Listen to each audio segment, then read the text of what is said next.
우유를 마시면 키 크는데 도움이 된다? 저는 우유 맹신론자입니다. 네. 예, 그럴 줄 알았어요. 네. 안녕하세요, 닥터 인사이드입니다. 네, 이번 주제는 네. 뭐였죠? 키에 대해서. 키에 대해서 네. 많은 분들이 궁금해하시더라고요. 그쵸. 우유를 마시면 키가 크느냐? 네. 많은 그런 논쟁이 있었잖아요. 많은 얘기가 있죠. 그거에 대해서 한번 얘기해보기 전에 네. 저희 키에 대해서 먼저 한번 얘기를 해보겠습니다. 공개하는 건가요? 드디어 공개입니다. 네. 최초 공개입니다. 최초 공개. 아 저는 예. 사람들이 골드루저라고 하는 그게 언제적인? 그 미수다 얘기 아닌가? 거의 한 10년 전 얘기인가요? 거의 10 years ago거든요. 예. 아, 어쨌든 그 네. 한 78 한마디로 까비. 예, 아깝다라고 아깝게. 얘기를 할 수 있을 것 같아요. 저는 키가 182예요. 부럽네요. Winner and the goal loser. 그렇게 해주시고요. 네. 자, 김건주 선생님은 꼭 얘기해야 되나요? 이거는 왜냐면 구독자분들을 위해서라도 얘기를 하셔야 일단 돼요. 2m는 안 되고 2m 안 되고 150은 넘는다. 저희가 궁금한 거는 여기까지. 아니에요. 저희가 궁금한 거 있지 않으세요? 아 그럼요. 앞에 6을 다느냐 7을 6이냐 다느냐 7이냐가 중요한 거 아닌가요? 어쨌든 진행하시죠. 그까지만 좀 얘기하는 걸로 네. 하겠습니다. 사생활이니까요. 네. 그러면은 이제 본인 성장 얘기 한번 해볼게요. 어렸을 때 뭐 성장을 위해서 노력하신 게 따로 있으신가요? 예. 저 어렸을 때 예. 그 형 거 우유 좀 많이 뺏어 먹고 아 그래요. 네. 또 그다음에 뭐 애들이랑 운동도 많이 했죠. 운동 많이 하고. 운동 뭐 주로 하셨어요? 축구 애들이랑 같이 많이 하고 네. 그 농구도 밤에 맨날 같이 하고 네네네. 네, 그런 거 많이 했죠. 아. 그런데 중학교 때까지는 별로 안 컸어요. 안 컸다가. 네, 좀 고등학교 1학년 때 확 크더라고요. 저도 왜 갑자기 컸는지 모르겠어요. 살이 키로 간 건지. 아. 좋겠다. 네. 반면에 김건준 선생님도 노력을 하셨을 거 아닙니까 나름에. 네. 지금 마음 가다듬으시고 한번 얘기해 보시죠. 저는 예. 중학교 3학년 때까지는 그래도 반에서 중간 정도였어요. 순간 근데 이제 믿기지 않네요. 예. 저와 비슷했다. 예. 저 우유가 몸에 잘 안 받아서 예. 우유 마시면 설사를 많이 해가지고 솔직히 중학교 때까지는 운동을 잘 안 했어요. 네. 근데 그 키가 마지막이네요. 그러니까 우유 탓을 지금 하고 있네요. 예. 고등학교 때 농구를 열심히 했는데 이미 성장판이 닫혔던 것 같아요. 아쉽습니다. 네. 슬픈 얘기는 여기까지 하죠. 여기까지 할게요. 네. 그래서 여러분들이 저희가 얘기한 거랑 이제 김윤수 선생님이 얘기한 이제 성장 양상을 도표로 잠깐 볼게요. 그림을 보시면 네. 이제 김윤수 선생님 같은 경우에는 체질성 성장 지연이라고 하는데 키가 이제 정상 곡선의 아래 라인을 따라서 쭉 가다가 잘 안 크는 것처럼 보이다가 이제 막판에 훅 크는 거죠. 그래서 정상 키로 가는 거고 이거는 가족력을 타요. 그래서 어머님 아버님이 비슷하게 컸다. 이런 가족력 있는 경우가 많습니다. 그리고 체질성 성장 지연이랑 꼭 같이 얘기를 하는 것들이 가족성 저신장이라는 내용인데 네네. 제가 그렇다는 건 아니고 그런 건 아니고요. 아니에요? 네네. 네, 그래프를 보시면 네. 이제 정상 성장 곡선의 아래쪽 라인을 쭉 타고 가는데 이게 안 크진 않아요. 크긴 크는데 결국 천천히 크고 최종 성장 키도 작다. 이런 라인은 이제 가족성 저신장이라고 하는데 그러면 이 두 가지 모두 병적 성장은 아니고 정상이라는 네, 말씀이시죠? 요건 특별히 치료를 할 필요는 없고 네. 성장 유형의 한 종류라고 보셔야 될 것 같아요.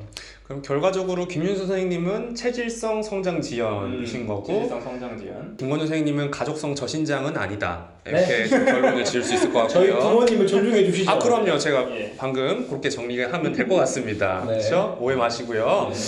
그러면은 사람들이 되게 궁금해할 것 같아요. 네. 본인이 어떻게 키를 예측을 할 방법은 없을까? 그게 있어요. 있어요. 이게 어렸을 때 내가 얼마나 키가 클 것이다라고 네. 대략 예측을 하는 공식이 있는데 네. 중간 부모 키라고 해서 네. 남자의 경우에는 엄마 키 더하기 아빠 키 더하기 13을 네. 2로 나눠준 값이고요. 네. 여자 같은 경우에는 똑같은데 엄마 키 더하기 아빠 키에서 13을 빼서 2로 나눠준 값이에요. 이 공식의 차이는 최종 남자와 여자의 성장했을 때 키 차이라고 보시면 됩니다. 13cm가. 그렇죠. 그렇습니다. 그래서 제가 찾아보니까 네. 2017년 개정으로 네. 우리나라 남자 평균 신장은 한 174.5 네. 정도 되고 여자 같은 경우에는 161.1cm. 네. 생각보다 평균 신장이 높네요. 남자 키가. 점점 크더라고요.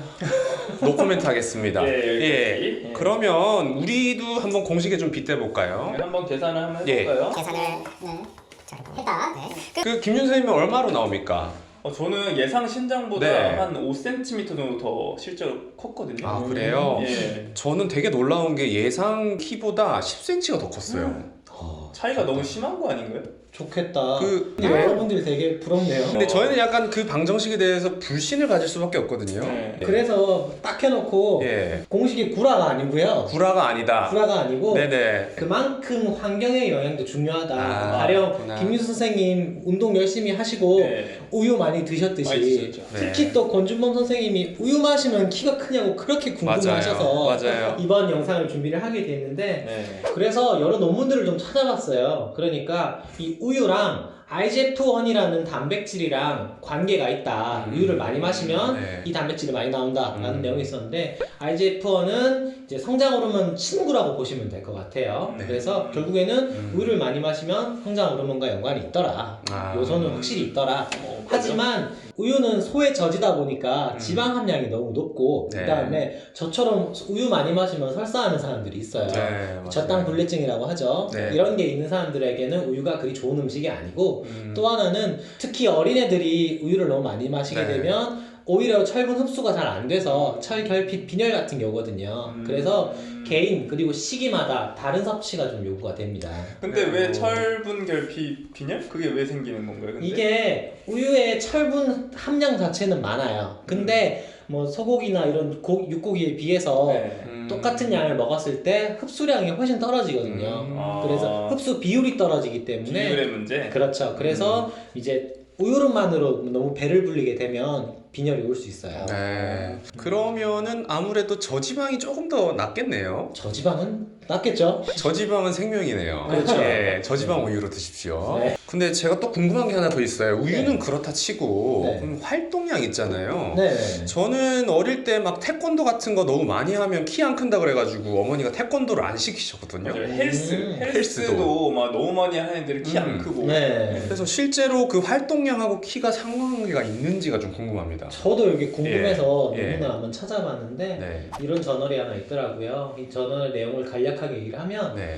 체조 선수들이 나중에 키가 어떻게 되는지 이런 논문인데 결국 활동량과 최종 키는 크게 관련이 없고 오. 다만 에너지 소모가 많을 거잖아요. 네, 맞아요. 그만큼 영양 보충이 제대로 따라가지 않으면 뇌하수체 기능이 상대적으로 저하가 돼서 최종 키가 적게 되더라 이런 논문이 있었어요. 뇌하수체 기능은 그 성장 호르몬 같은 그런 호르몬 분비를 조절하는 그런 기관의 기능을 말씀하시는 거죠? 맞습니다. 네, 알겠습니다. 그럼 마무리로 네. 많은 지금 보호자분들, 부모님들께서 자기 자녀가 키가 어느 정도가 되면 약간 걱정이 돼서 병원을 가야 되느냐 이런 것도 좀 궁금해하실 것 같거든요. 그러니까 얼마나 작아야 저신장이냐, 맞아요. 병원에 그렇죠. 가야 되는 저신장이냐 네, 네, 얘기를 네. 하시는 네. 건데 이제 도표를 보실게요. 영유아 검진을 아마 하시면서 키에 대한 추적은 다들 민감하셔서 다 추적을 하실 텐데 표준 성장 도표를 봤을 때 이 아래 테두리보다 더 아래쪽에 있거나 또는 3%일 미만 100명 줄을 세웠을 때 우리 친구가 앞에서 세 번째 미만이다 이런 경우 뒤에서 세 번째인가요? 앞에서 세 번째죠. 아, 그 키로 봤을 아, 때.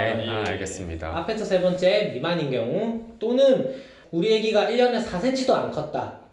이런 경우에는 병적인 저신장인 경우가 많으니까 꼭 병원에 와서 진료를 받길 권하겠습니다.